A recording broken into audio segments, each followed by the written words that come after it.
Hey guys, welcome to the first episode of Music Video Breakdown.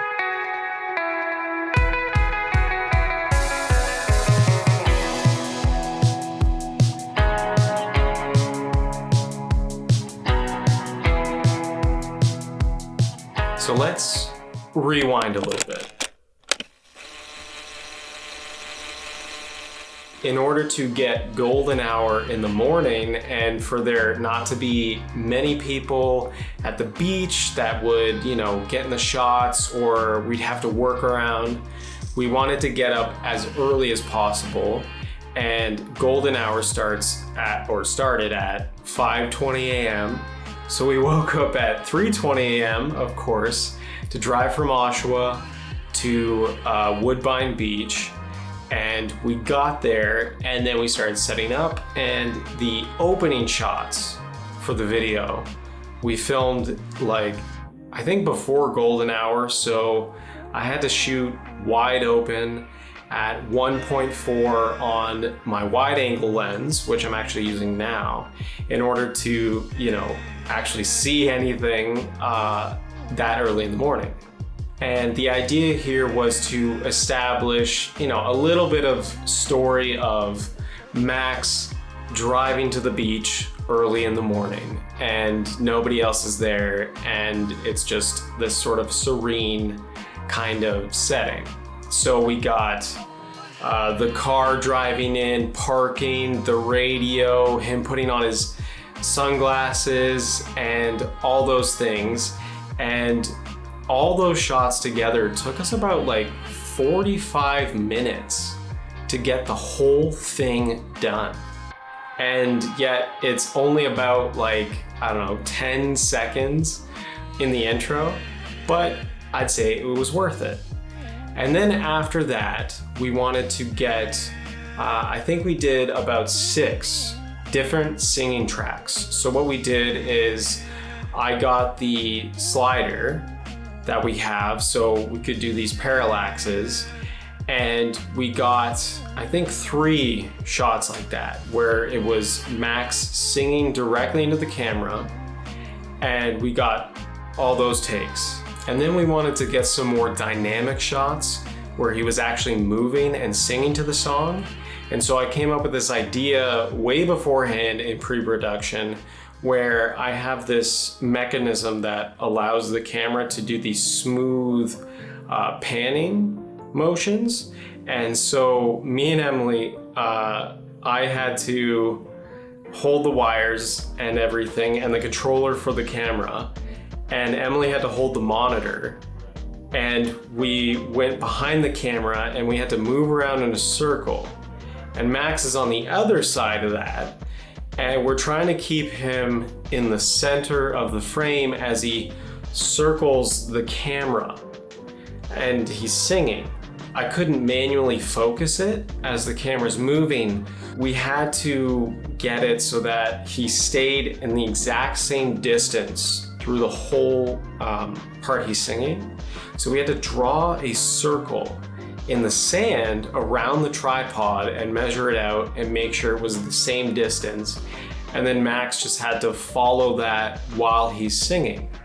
And so it creates this awesome thing where Max is just going around the camera and the background is just moving ever so slowly, but it creates this awesome, motion in an image that could, normally just be still, right? But I think it added some extra pizzazz to the video.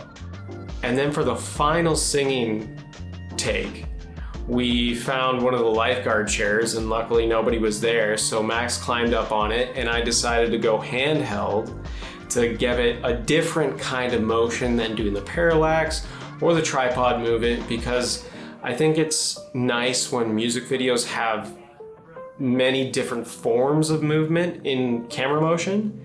So it's not just all stale, if every shot was a parallax, that would get old pretty quick. So handheld is what I want to do for the final one. And so he's up on the lifeguard tower and I'm looking up towards him, so it makes him look kind of larger than life. And so we did a take of that. And then once all those were done, we wanted to get some guitar takes. So we had inflatable microphones, guitars, keyboard, and he used two inflatable microphones for drums. And so we did a couple takes of the guitar. We actually had one where he was walking towards the camera on the, there's a walkway beside the beach, and we were gonna do that with the guitar, but I didn't feel like it was exciting enough in the end when we did that shot.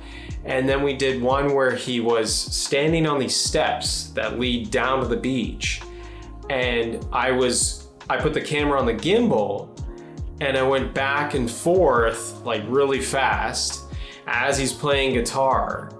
And it creates this awesome, like epic, looking up at him, and we're moving back and forth, and there's just a lot of energy with the guitar, so it matches the feeling that we were trying to go for. And then we did one where he's running towards the beach with the guitar, and then we had to plan it so I was running towards him, and then he would stop at one moment, and then I would circle around him in a 360 movement as he's doing like this epic kind of guitar solo. And we just wanted to get like all this awesome energy in those shots. And then after that, we added in some keyboard. We mostly added it in because he had this funny inflatable keyboard instrument. But there's not actually that much keyboard in the song. But we paired it up with the guitar actually when I told him to like just hammer on the keyboard, and it pans up. And like, even though it's not technically the right instrument, it matches up with the guitar, so it actually kind of fits that moment in the video. And then we did this cool slow-mo shot with the keyboard where he's like jumping off of the walkway or whatever it was, and we had to shoot at 120 frames per second.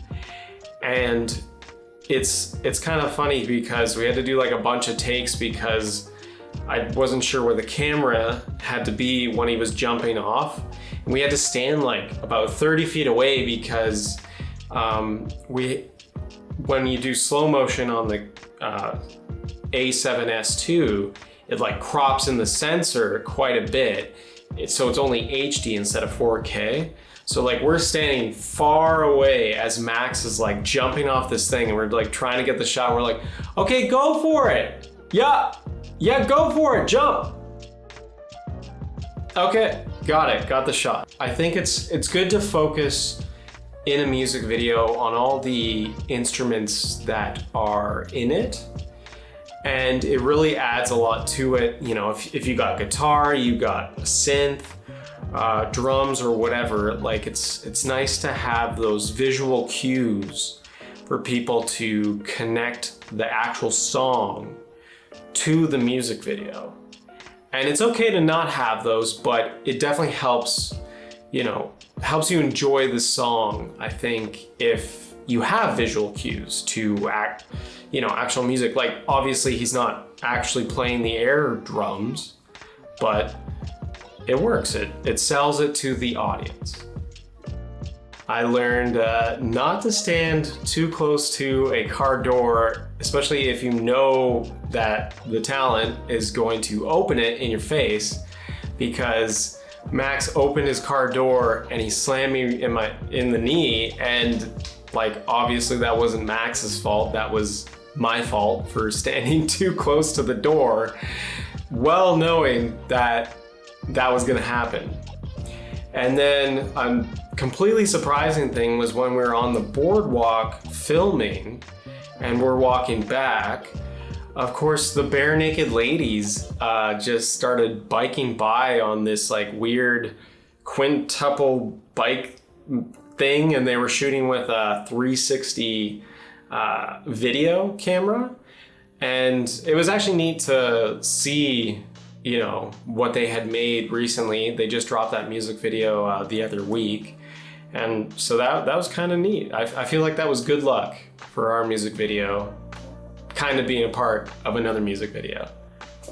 If you guys like this content and you want to know anything about filmmaking or making music videos specifically, please comment below, and we're going to do some more future episodes of this in the future. You know, when we make new music videos, each one we're going to do a little bit of a breakdown of the thought process and what we were trying to go for, right? And if you want a music video from us, you can visit our website, ocanadacreative.ca, and contact us and we'll help you out. We want to help indie musicians with affordable music videos. And if we can do that and help out musicians, then we'll be happy. So thanks for watching. Don't forget to like and subscribe.